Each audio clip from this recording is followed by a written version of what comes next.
Afternoon, folks. I'm Dave Canterbury with Self-Reliance Outfitters in the Pathfinder School. And what I want to do today is I wanted to talk to you a little bit about the Backwoods Bungalow. And the Backwoods Bungalow, made by One Tigress, is probably my favorite ground shelter. If I'm going to have any kind of a tent scenario and I'm not going to sleep just cowboy on the ground, the One Tigress is my favorite setup. I'm going to show you a few tips and tricks and hacks that I found along the way. I think you're going to enjoy it, so stay with me. First, let's talk about this Backwoods Bungalow. There's a couple ways you can set this up. You can set this up on a ridge line if you want to. It's got ridge tie-outs all the way down the side of it. You can set it up with trucking poles. But one of my favorite ways to set it up is actually by using hammock straps. And hammock straps, if you're going to use a ridge line type setup, you don't necessarily have to go the entire length of this thing. You can just pull from this tab on each end. And the tree straps don't damage trees like ropes do. You're wrapping trees around to get good tension on something like this shelter.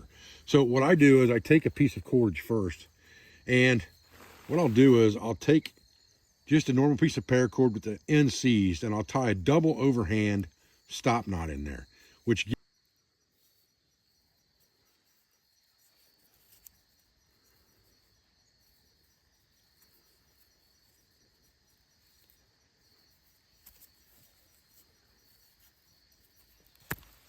and it gives you kind of a bulky knob on the end of your rope.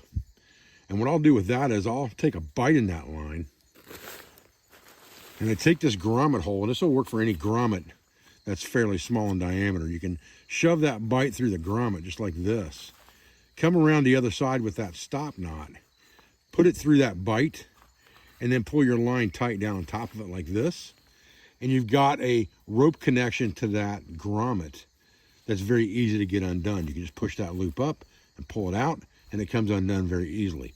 But it also holds very, very tightly. Once you put it in there, it's not going to come out. You can't pull this knot through that grommet with that bulky double overhand stop knot on there. Now the next thing I'll do is I'll wrap my hammock strap around the tree. In this case, I've got a Pathfinder hammock strap. And I like these because they're nice and long, and they have a good line of connection points on them. And I'll pick a spot and I'll just shove a carabiner in there about midway. And this is what I'm going to pull off of to tighten my shelter. Again, so I'm protecting this tree and I'm not damaging it by wrapping a bunch of rope around it and tying thin cordage around it, okay? Okay, now I'm going to take that line that's coming off of that tent. And again, it doesn't have to be, 40 feet of cordage. It can be a 6-foot utility line is really enough. And I'm just going to pull it through here. And there's a lot of ways to skin this cat. But what I'm going to do is I'm going to go through that bite one time, just like that. I'm going to go through it 2 times. I'm going to go through it one more time, making 3 times around the inside of that loop, just like this. And then I'm going to come around the outside here, and I'm just going to tie a quick slippery half hitch right there, just like that. That way I can get it out when I need to.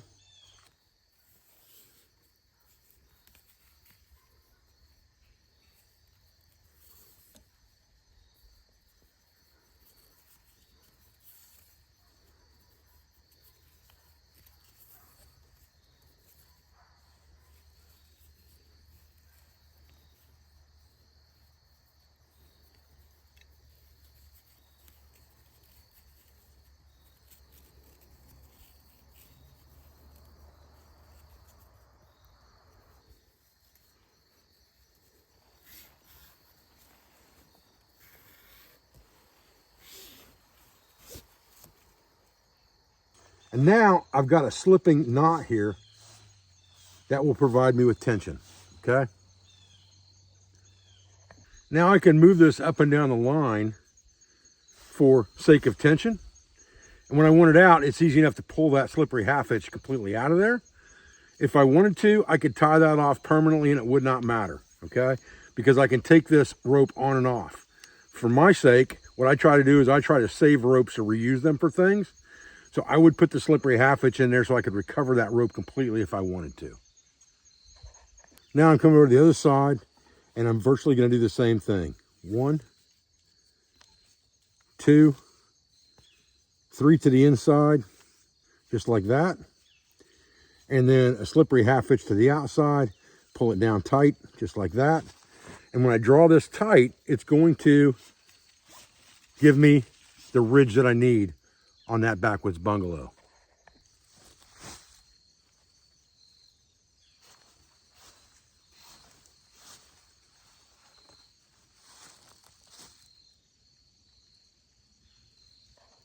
All right, that's going to give me a pretty quick and easy setup. All I have to do is put those 2 ropes in. And again, I can leave those on the Backwoods Bungalow if I want to. Put 4 stakes in the ground, 2 tree straps, raise that dude up where I need it to be, and I'm all set for the night. Okay, that's going to give me a nice tight shelter. It's quick and easy. And because of the length of those tree straps, I have lots of adjustment side to side and back and forth. It's easy enough to raise those up and down. There's no untying of things. They slide very easily up and down the tree when they're not under tension. So using something like that with this Backwoods Bungalow setup, I find to be very ideal for lots and lots of scenarios. Okay, the next thing I want to talk about is the fly on this Backwoods Bungalow. It has a fly that you can drop down and you can zip it over to give you a little bit of a vestibule out front. Or you can use poles or tie outs to bring this thing out front to give you an overhang. The only problem with all of that is that you only have 2 tie out points on here, 1 on each corner, and you invariably get some sag in this thing a little bit that will collect water in the rain. What I'm going to show you now is a hack that's going to change the game. This is a set of Pathfinder Poncho Poles. We have 500 sets of these in stock as of 1 o'clock today. I can't guarantee you we're going to have them very long after this video releases. We run 500 sets and we have to wait about 6 weeks to get 500 more sets. But these poles not only fit the Helicon poncho, but they fit this overhang to a T, and it gives you an overhang with a bell-shaped top that you can actually sit underneath of with a stool. It's that high, and it's going to give you runoff much better without any flopping in the wind and a perfectly tight overhang. So let's talk about that. All right, so you basically have 2 poles here that will articulate in an X, and they have stops on them for the poncho grommets. Now, the grommets on the Backwoods Bungalow will not fit over top of these poles. However, the loops beside the grommets will. This X is off center purposely so that you have a high point when you're using this thing as a low profile shelter with a poncho, but you can also use that poncho as a lean. With this, we're going to use it for the roof of the Backwoods Bungalow. Now in this Backwoods Bungalow, there's a pocket right here, okay? Right up in the top where that tie out is. We're going to put one of these poncho poles right in there, just like that. And we're going to spread the X and we're going to put the other side of the X in the other pocket. So now, very similar to a dome tent, we're going to take the other side of this X and put it in the pocket. And that's going to give us this X right here in front of us, all right? And this is what we're going to pull the tarp over top of.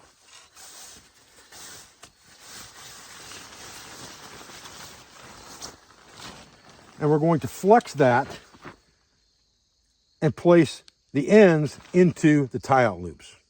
So we're basically going to flex this pole just like you would a dome tent, and we're going to put that tie-out loop right over the top, just like this. And we're going to let it sit just like that. Now we're going to go to the other side and do the same thing. Now we're going to flex the poles again, come up with the other side of that tie-out loop and hook it right on the end like that. And now we have basically a bell-shaped overhang. And all we have to do is put our trekking poles in here through these eyes, or get ourselves some type of stake like this and just run it right between the pole and the tie out. We'll just move the tarp aside for a minute, stick it in there just like that. And that thing will pretty much freestand all by itself. We don't even need to tie it out necessarily. All right, so we've just tucked this pole right into the corner up there where that tie out's at and wedged it in there with friction from the other end where we bent these poles. But now we have a nice big overhang.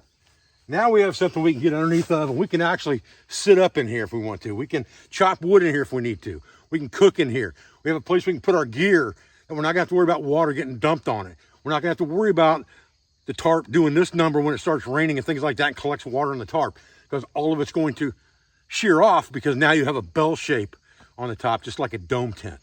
So it's a very, very good addition to the Backwoods Bungalow. And here's the thing with it. You know, you've got these poncho poles now, which don't weigh a lot. And if you were going away from camp, say on a hunt, on a scout, something like that for the day, and you take a poncho with you as an emergency rain gear or shelter, a set of these poncho poles gives you an instantaneous shelter. So you can always take them off of here, zip it down, button up your camp, take the poncho poles with you, and you have a shelter system that you're carrying with you on a short distance, but you also have them to use in a more long-term camp or camp for the weekend like this at the same time when you're in camp. All right, so there's what that looks like from the front, with basically 2 Y branches holding that thing up so that you've got a full overhang over the top of that Backwoods Bungalow. All right, guys, listen, I appreciate you joining me out here today for this quick video on tips, tricks, and hacks for the Backwoods Bungalow by One Tigress. I appreciate your views and I appreciate your support. I thank you for everything you do for our school, for our family, and for our business. All of our sponsors, instructors, affiliates, and friends, please check us out at selfrelianceoutfitters.com and check our schedule of classes under the Survival tab for our 2025 course offering. Thanks, guys.